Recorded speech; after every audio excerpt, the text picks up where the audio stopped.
1980 के दौर का भारत, जहां स्टॉक मार्केट सिर्फ चंद लोगों की समझ में आता।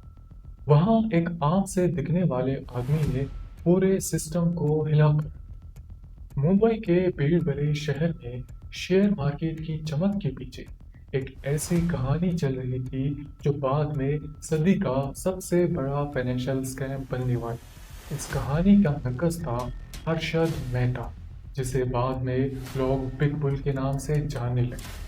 अरशद मेहता एक मिडिल क्लास गुजराती फैमिली से ताल्लुक रखता। शुरुआत में वो एक आम क्लर्क था जो छोटी सी तनख्वाह पर गुजारा करता, लेकिन उसकी आंखों में बड़े ख्वाब थे। बम्बई स्टॉक एक्सचेंज के बाहर घंटों खड़े रहना, ब्रोकर्स को देखना और मार्केट के ऊपर नीचे जाने का जायजा लेना उसके रोज का रूटीन बन चुका।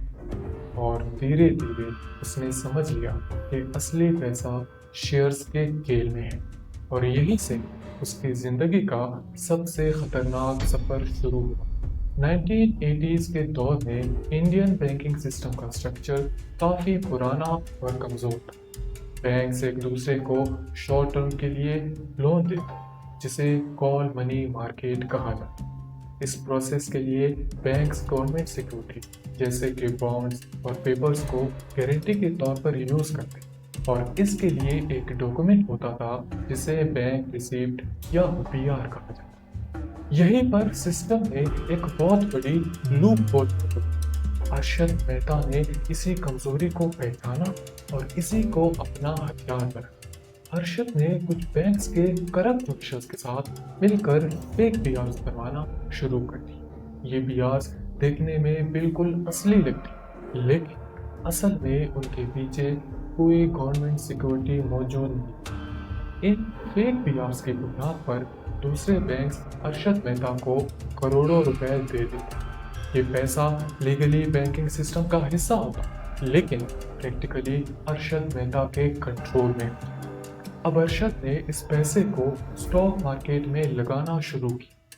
वो कुछ सिलेक्टेड कंपनीज के शेयर्स खरीदता। जैसे ही वो हैवी बाइंग करता, शेयर्स के प्राइसेस तेजी से ऊपर जाने लगते। मार्केट में एक अफवाह फैल जाती कि ये शेयर्स फ्यूचर के लिए बहुत स्ट्रॉन्ग है।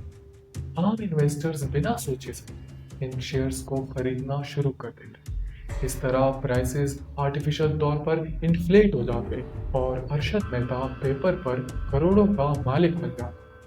मीडिया ने भी इस बबल को और हवा दी। न्यूज़पेपर्स और मैगजीन्स अरशद मेहता को स्टॉक मार्केट का हीरो बनाकर पेश करने लगे। उसकी लग्जरी लाइफस्टाइल, उसकी इंपोर्टेड कार्स, उसका सी फेसिंग बंगलो, सब कुछ हेडलाइंस बनकर।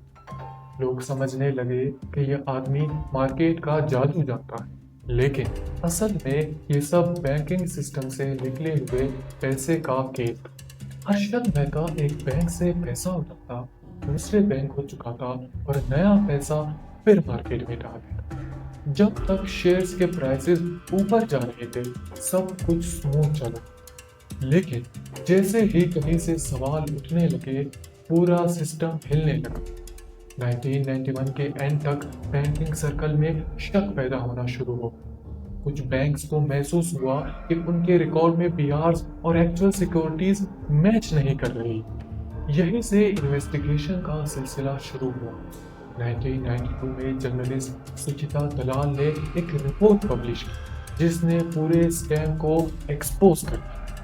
इस रिपोर्ट में बताया गया कि बैंक्स के बीच होने वाली ट्रांजैक्शन में हजारों करोड़ों का स्कैम हो चुका। जैसे ही ये न्यूज़ पब्लिक हुई, स्टॉक मार्केट में भूकंप आ गया। शेयर्स जो कल तक आसमान छू रहे थे, अचानक जमीन पर आ गए। इन्वेस्टर्स की जिंदगी भर की कमाई कुछ ही दिनों में डूब गई।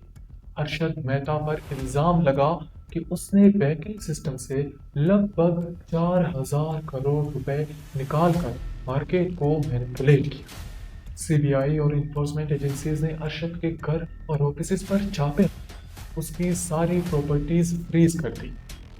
वो जो कल तक बिग बुल था, आज मुलजिम बन चुका था। कोर्ट केसेस का सिलसिला शुरू हुआ जो सालों तक चलता था। अरशद मेहता ने अपना जुर्म कभी पूरी तरह कबूल नहीं किया। उसका कहना था कि सिस्टम में ही खराबी थी, उसने तो बस सिस्टम का फायदा। लेकिन नुकसान सिर्फ सिस्टम का नहीं, बल्कि लाखों आम इन्वेस्टर्स का। 2001 में जेल में ही अरशद मेहता की मौत हो गई, लेकिन उसका स्कैम आज भी एक मिसाल के तौर पर याद किया जाता है।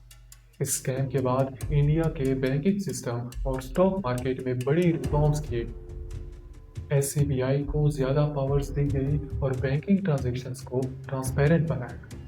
अरशद मेहता स्कैम ये साबित करता है कि जब लालच सिस्टम की कमजोरियों से मिल जाए तो नतीजा पूरी इकोनॉमी के लिए तबाहकुन।